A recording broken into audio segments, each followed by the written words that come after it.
Boa tarde a todos. Boa tarde, senadores Alci, presidente em exercício, senadores Pediam a mim, senador Eurovisto, meus colegas, pares.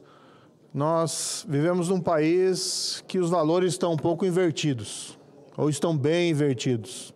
Refiro-me aqui especificamente a um fato que ocorreu ainda esse mês, lá no interior de Pernambuco, São Bento do Una. Júlia Eduarda, uma mulher grávida, foi assassinada a golpes de martelo. O assassino, após esse crime atroz, foi levado ao juiz, que o liberou em audiência de custódia, com tornozeleira eletrônica apenas. Olha, a audiência de custódia é um instituto que tem essa utilidade de permitir que o juiz tenha um contato imediato com alguém que foi preso em flagrante e o juiz tem condições ali de decidir se pode responder o processo em liberdade ou se deve permanecer preso. Em nenhuma circunstância eu imagino que alguém preso em flagrante pelo assassinato de uma mulher grávida deva ser colocado em liberdade. Um indivíduo desse, além da crueldade, da atrocidade desse crime, oferece perigo a outros indivíduos, oferece perigo à sociedade. Quem assassina a sangue frio uma mulher grávida não merece outro tratamento que não o rigor da lei. Como resultado dessa liberação, a comunidade pequena se revoltou e protestou, inclusive, nas ruas, o que levou o juiz, pelo menos isso, a rever sua decisão e decretar a prisão preventiva desse assassino. Mas não fosse a revolta da população, teria permanecido aquele erro inicial. Ora, as estatísticas revelam que cerca de 40% dos presos em flagrantes são liberados em audiência de custódia. No meu estado, Paraná, os números são ainda mais elevados.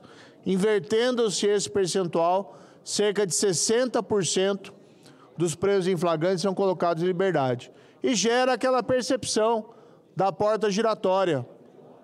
Polícia prende e a justiça solta. É claro que boa parte dos juízes acerta, boa parte dos juízes atua com rigor e mantém pessoas presas em flagrante presas quando se faz necessário, por crimes que indicam perigo ou reiteração delitiva, mas em muitos casos acabam sendo colocadas pessoas em liberdade que não deveriam, como esse assassino da mulher grávida. Ou o que acontece muito nas grandes cidades, mas também nas pequenas cidades do interior, criminosos repetitivos. Pessoas que muitas vezes são presas em flagrante por delitos menores, por exemplo, furto de celular, mas colocadas em liberdade em audiência de custódia, logo voltam a delinquir. Se tornou já anedótico, inclusive, o caso no Rio de Janeiro, no qual um criminoso foi preso por furto à residência e foi liberado pelo juiz. E esse criminoso já tinha 86 passagens pela polícia. Ora, não podemos continuar com esse quadro. Esse Congresso aprovou, e eu tive a honra de ser relator desse projeto aqui no Senado Federal, o projeto de lei 226/2024, que foi encaminhado no início desse mês à sanção presidencial. Aguardamos a sanção do presidente da República para essa semana. Espero que não haja o veto, mas é de essencial importância nós restringirmos solturas nas audiências de custódia. Do outro lado, nós podemos fazer um paralelo que enquanto criminosos que devem ficar presos estão sendo liberados, há aqueles que são tratados com demasiado rigor pela justiça. E aqui eu secundo as palavras do meu antecessor, o senador Cleitinho, da necessidade de revisão, sim, das condenações do 8 de janeiro. Pessoas ali que se excederam, que invadiram prédios públicos, uma minoria que destruiu o patrimônio.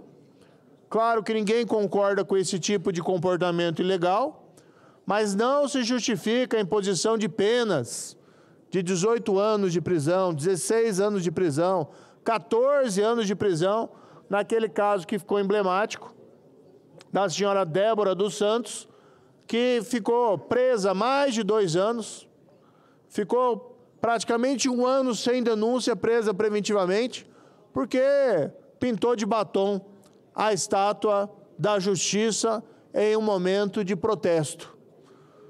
Como justificar essa diferença de tratamento?